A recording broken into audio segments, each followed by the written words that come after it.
Hello today. आज हम लोग डिस्कस करने वाले हैं ट्यूरिंग मशीन। तो ट्यूरिंग मशीन क्या होता है, उसके पढ़ने से पहले कुछ चीज़ें हमको अंडरस्टैंड करनी है। पहला एक वर्ड है एब्स्ट्रैक्ट। एब्स्ट्रैक्ट मतलब होता है रियल नहीं है, इमेजिनरी है या पेन पेपर पे लिखा हुआ है। सिंप्लीफाइड मतलब बहुत ही इजी हो, जिसकी डिटेल हमको नहीं पता। अब ये जो टर्म्स है ये हम एक मेथड है या मॉडल है, थ्योरेटिकल मॉडल, इस पे यूज करने वाले हैं। तो ये थ्योरेटिकल मॉडल होता है क्या है? थ्योरेटिकल का जो वर्ड है वो कहाँ से आया? थेरी से आया। मतलब थेरी पे और पेन पेपर से हमने एक मॉडल बनाया है या एक अल्गोरिदम या फ्लोचार्ट बनाया है, वो अभी तक इम्प्लीमेंट नहीं हुआ है। लेकिन उसके बेस पे हम लोग रियल लाइफ एग्जांपल या रियल लाइफ सिस्टम बना सकते हैं। So, what is a theoretical model? It is a simplified, abstract representation of a real system used to understand how something works. तो ये हम लोग बोल सकते हैं प्रोसीजर है जिसके पर काम करके हम लोग एक रियल प्रोडक्ट बनाते हैं। अब इसका एग्जांपल ले लेते हैं। जैसे हमको प्रोग्राम एक्चुअली लिखने से पहले अल्गोरिदम एंड फ्लो चार्ट बनाना पड़ता है।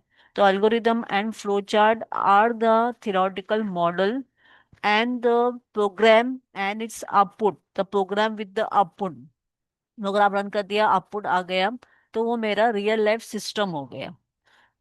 अब इसका एक जो एग्जाम्पल है, थ्योरेटिकल मॉडल का एग्जाम्पल है एक और, उसको हम लोग ट्यूरिंग मशीन बोलते हैं। अब ट्यूरिंग मशीन क्या है? ये खुद एक थ्योरेटिकल मॉडल है और ये एब्स्ट्रैक्ट है, रियल नहीं है। क्यों नहीं रियल है? क्योंकि इस पे हम लोग कंसिडर करते हैं कि हमारे पास एक टेप है, एक मेमोरी है जो इनफाइनाइट है, जो कभी नहीं खत्म होती।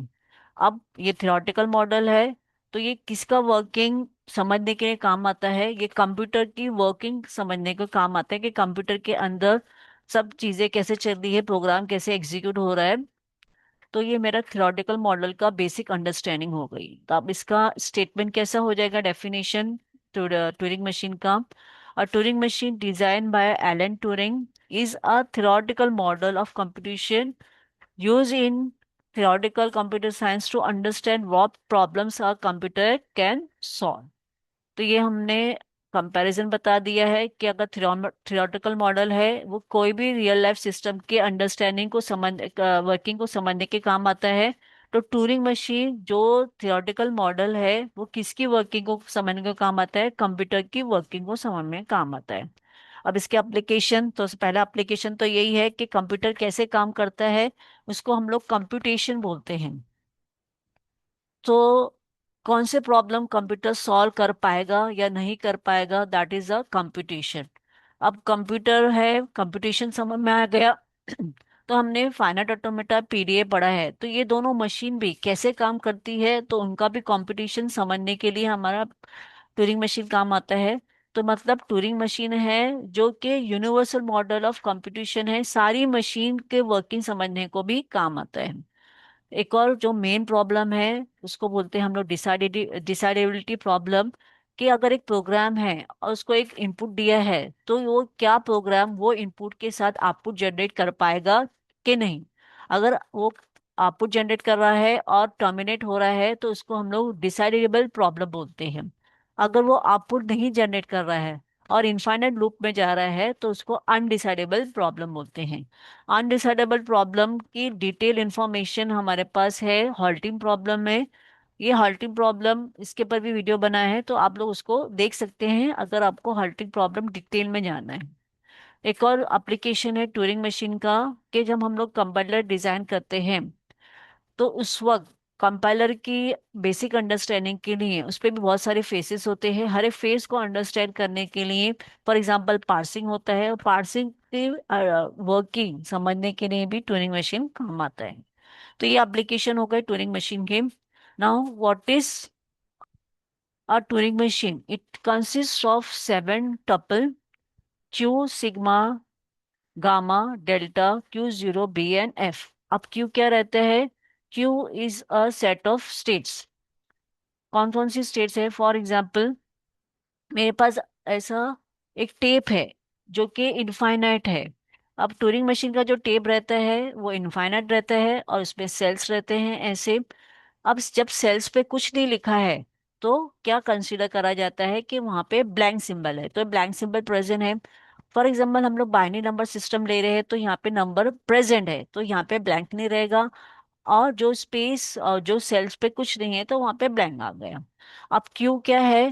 Q is the finite set of states. For example हम पहला सिंबल रीड कर रहे हैं तो मेरा रेडी पोजीशन हो गया, उसको हम लोग स्टेट का नाम दे देंगे Q0। तो ये क्यू क्या है? इसमें हमारे पास Q0 भी आएगा। अगर मेरी फाइनल स्टेट हो गई सब रीड करने के बाद तो मेरी फाइनल स्टेट बी पे ब्लैंक पे जाके Q1 हो गई, तो ये भी हमारा क्यू में आएगा। तो क्यू क्या हो जाएगा? It is a finite set of states, तो इसमें क्या आ जाएगा? Q0 एंड Q1 आ गया। ना व्हाट इज सिग्मा? जैसे हमने बोला है कि बाइनरी नंबर सिस्टम है तो बाइनरी नंबर में क्या क्या आएगा? 0 एंड 1। अगर मैंने बोला मेरे पास टर्नरी नंबर सिस्टम है तो मेरा सिग्मा हो जाएगा 0 1 एंड 2। तो ये मेरा इनपुट अल्फाबेट हो गया। What is gamma? गामा मतलब तुम्हारा जो इनपुट अल्फाबेट हमने कंसीडर करे हैं plus the blank symbol plus the special symbol जो हम लोग टूरिंग मशीन बनाते वक्त यूज करेंगे। अब यहाँ पे हमारे पास अभी स्पेशल सिंबल नहीं है तो हम क्या कंसीडर कर रहे हैं? तो मेरा गामा क्या हो जाएगा? अगर मैंने बाइनरी नंबर सिस्टम लिया है ये टेप पे तो क्या हो जाएगा? 0 1 प्लस दो ब्लैंक जो है वो मेरा क्या हो जाएगा? ये मेरा हो गया गामा। ना व्हाट इज डेल्टा? डेल्टा बता रहे हैं टूरिंग मशीन की पूरी वर्किंग, कि मेरे पास अगर Q0 है, ये मेरा Q0 है और ये इनपुट सिंबल है, ठीक है। तो इनपुट सिंबल मतलब क्या हो गया? ये इनपुट सिंबल क्या हुआ? तुम्हारा टेप का इनपुट सिंबल। तो Q0 ये इनपुट टेप के पास जब रीड कर रहा है तो वो क्या क्या हमको दे रहा है? तो क्या क्या देगा? जब Q0 मैंने रीड करा कि मैंने मेरा ये है फॉर एग्जाम्पल कि मेरे पास जब 0 है तो उसको 1 करो और 1 है तो उसको 0 करो। तो मैंने जब Q0 को रीड करा तो यहाँ पे 0 था, तो उसमें हम लोगों ने क्या डिसाइड करा कि 0 को हटा के क्या करना है? 1 करना है। तो मैंने क्या है आउटपुट अल्फाबेट कंसीडर कर लिया कि मेरे पास जब Q0 रहेगा, कौन सा इनपुट 0 पे रहेगा तो वो क्या देगा? मेरे को आउटपुट सिंबल देगा, जो कि तुम्हारा टेप का सिंबल है, आउटपुट सिंबल देगा 1। और मैंने डिसाइड करा है कि वो जब ये काम हो गया कि मेरा इनपुट आउटपुट से चेंज हो गया तो ये कंडीशन को हम बताएंगे Q1 स्टेट से। तो क्या हुआ? मेरा नया एक स्टेट आ गया Q1। तो Q0 जो है 0 पे क्या कर रहा है? इनपुट सिंबल को कन्वर्ट करके हमारा आउटपुट सिंबल लिख रहा है टेप के पर 1, और वो स्टेट भी चेंज कर रहा है। फिर अब एक और चीज है स्पेशल टूरिंग मशीन के बारे में, कि टूरिंग मशीन दोनों डायरेक्शन में मूव कर सकता है उसके हेडर को। तो ये मेरा हेडर हो गया। ये हेड मेरा टुवर्ड्स राइट साइड भी जा सकता है, टुवर्ड्स लेफ्ट साइड भी जा सकता है। तो ये हेड जो है वो बाई डायरेक्शनल है। तो अब हमको डिसाइड करना है कि Q0 पे मेरे पास 0 था तो मैंने 1 लिख दिया और मेरा स्टेट आ गया Q1। अब उसके बाद हमको क्या राइट साइड जाना है या लेफ्ट साइड जाना है? तो यहाँ पे हमको टूरिंग मशीन में उसका मूवमेंट भी लिखना है। अब मेरा स्ट्रिंग कहाँ प्रेजेंट है? Towards right hand side. तो हम नेक्स्ट सिंबल पढ़ने के लिए हमको कहाँ आना पड़ेगा? राइट हैंड साइड पे आना पड़ेगा, ठीक है। तो Q0 ने 0 सिंबल को हटा के यहाँ पे 1 लिख दिया और क्या बोला कि ये काम हो गया है। ये काम किसने किया? फॉर एग्जाम्पल कंडीशन बता रहे हमने, स्टेट का नाम दे रहे Q1, और क्या बोल रहे हैं कि आगे का सिंबल आपका राइट हैंड साइड में है तो आप राइट हैंड साइड में जाओ। ये हम हेडर को बोल रहे हैं। तो ये मैंने क्या लिख दिया कि transition of initial state Q0 with input symbol 0 क्या बता रहा है कि इसने काम कर लिया। तो ये कंडीशन को हम लोग Q1 स्टेट का नाम दे रहे हैं।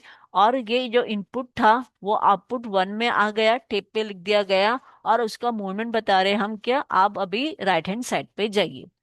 अब जब ये Q1 आ गया इधर, अब Q1 के पास 1 आया तो अब इसको क्या करेंगे? तो इसको भी क्या बताएंगे? इसका ट्रांजिशन बताएंगे कि ये Q1 है और मेरा इनपुट सिंबल 1 है। अब इसको क्या करना है? तो इसके लिए हम यहाँ पे आएंगे Q1 जब 1 पे आया तो हम क्या डिसाइड करें कि इसको हटा के 0 लिख देंगे। और ये काम कौन कर रहा है, स्ट्रिंग को चेंज करने का। तो हमने क्या डिसाइड करा है कि हमने उस वो कंडीशन को नाम दे दिया है Q1 का, कि Q1 क्या कर रहा है, सारी बिट को चेंज कर रहा है। तो क्या ये Q1 स्टेट जो अभी था और इसका रिजल्टेंट स्टेट भी Q1 रहेगा, क्योंकि काम कौन कर रहा है चेंज करने का, Q1। और क्या डिसाइड करा है, 1 है तो उसको 0 करेंगे तो मेरा आउटपुट अल्फाबेट क्या आ जाएगा, 0 आ जाएगा। अब हेड को कहाँ मूव करना है, हेड को भी क्या करना है, हमको आगे ही जाना है, तो हमको राइट हैंड साइड पे जाना है, तो हम क्या लिखेंगे, R लिख देंगे। ठीक है। फिर ऐसा आगे भी होगा कि यहाँ पे हम यहाँ पहुंच गए, यहाँ पे Q1 स्टेट आ गई वापस से। Q1 ऑन 1 क्या करेगा, ये हटा के वापस से 0 करेगा और पॉइंटर राइट हैंड साइड पे आ जाएगा और रिजल्टेंट स्टेट Q1 हो जाएगी। Q1 ऑन 0 क्या करना है हमको, वापस से हमने डिसाइड करा था कि 0 है तो 1 कर देंगे और स्टेट हमारी रिजल्टेंट स्टेट क्या आ जाएगी, Q1 आ जाएगी और पॉइंटर राइट में आ जाएगा। अब ये जो सिचुएशन है कि Q1 जब आगे चला तो उसको क्या मिल रहा है, अब हमको हमको दिख रहा है टेप पे ब्लैंक सिंबल। अब ब्लैंक सिंबल जब आ जाता है मतलब वो एंड ऑफ द स्ट्रिंग हो गई, यहाँ पे स्ट्रिंग खत्म हो गई। तो आपको क्या डिसाइड करना है, क्या आपको स्टेट का नाम चेंज करना है, इनपुट सिंबल चेंज करना है, और क्या मूवमेंट करना है। तो हमने क्या डिसाइड करा कि जब मेरे पास यहाँ पे ब्लैंक आ गया है तो हम कहीं नहीं जाएंगे, यहीं रुक जाएंगे। तो उसको क्या बोलते हैं कि हमको कहीं नहीं जाना है, तो इसको हम लोग लिखेंगे नो मूवमेंट एंड लिख देंगे। What about the input symbol blank, तो ब्लैंक को आपको कुछ चेंज करना है नहीं, तो आप ब्लैंक का ब्लैंक लिखेंगे क्योंकि यहाँ पे इनपुट एंड आउटपुट सेम है।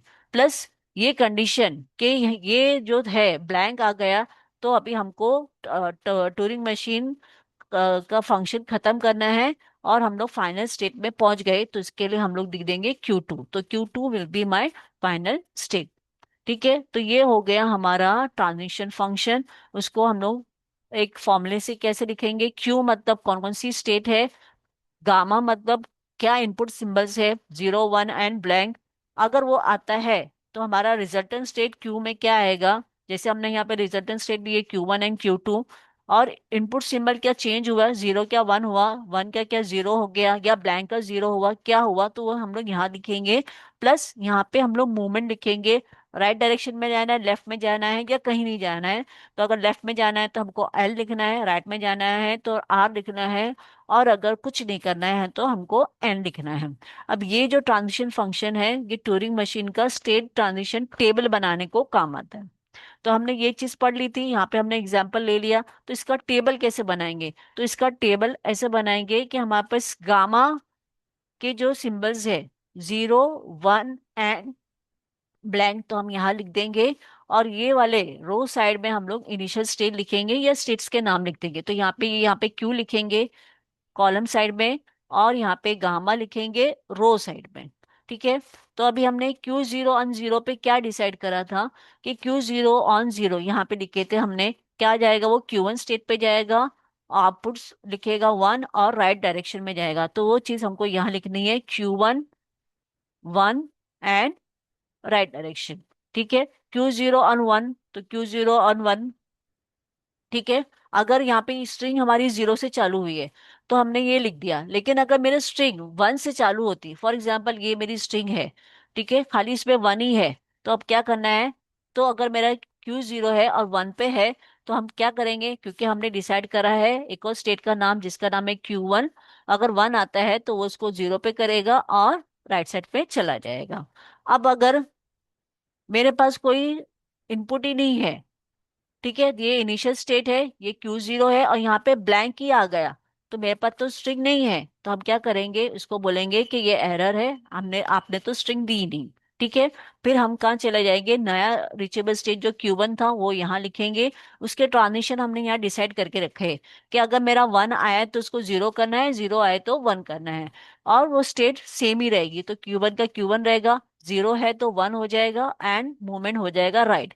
Q1 का Q1 रहेगा, 1 है तो 0 कर देंगे and movement will be right. और जैसे ही ब्लैंक आया तो हम क्या बोलेंगे, Q2 blank and no movement.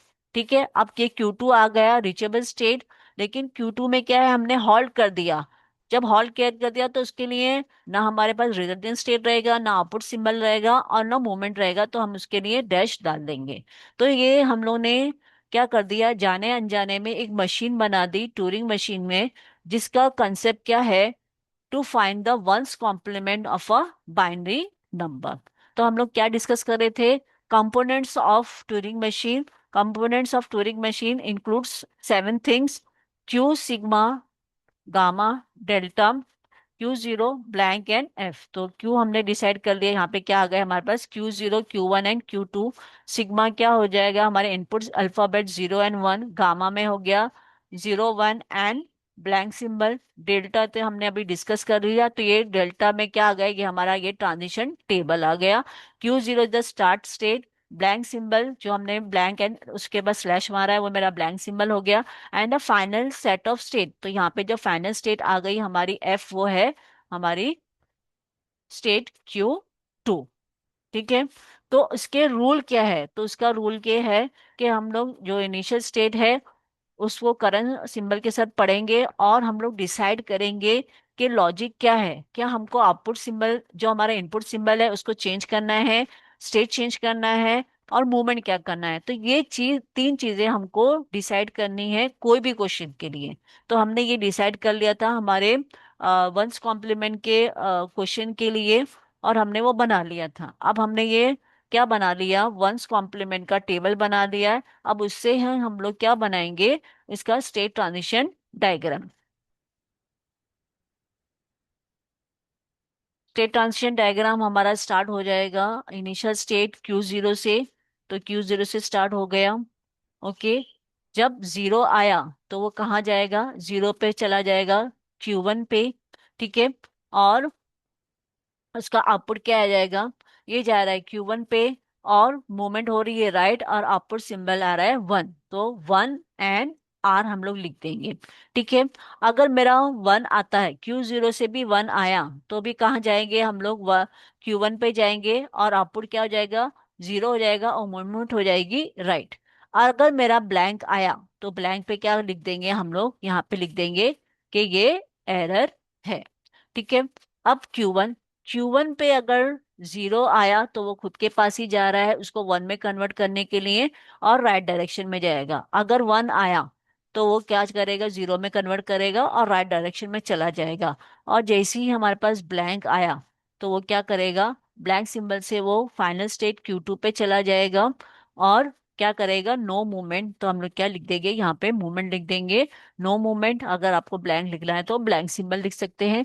जब input and output symbol same रहता है, तो हम लोग आउटपुट सिंबल नहीं भी लिखेंगे तो भी चलेगा। मतलब यहाँ पे इनपुट सिंबल ब्लैंक था और आउटपुट सिंबल भी ब्लैंक है, तो इसको हम लोग कैसे लिख सकते हैं, Q2 एंड N। क्योंकि इनपुट एंड आउटपुट दोनों डिफरेंट नहीं है, दोनों सेम है, तो हम लोग वो टाइम पे लिखने वक्त इग्नोर कर सकते हैं। अगर आपको लिखना है तो आप लिख सकते हैं, ऐसा कोई कंपल्सन नहीं है कि आप इग्नोर करो। लेकिन जब आप प्रैक्टिस कर लिए, आपको समझ में आ रहा है कि इनपुट सिंबल और आउटपुट सिंबल दोनों सेम है, तो घड़ी घड़ी लिखने की जरूरत नहीं है। तो ये मेरा क्या बन गया, ये मेरी ट्यूरिंग मशीन बन गई वंस कॉम्प्लीमेंट करने के लिए बाइनरी नंबर सिस्टम के लिए। ठीक है। तो आपको ये कंसेप्ट समझ में आ गया कि ट्यूरिंग मशीन कैसे समझा, क्या क्या होती है, और उसको कैसे डिजाइन करते हैं।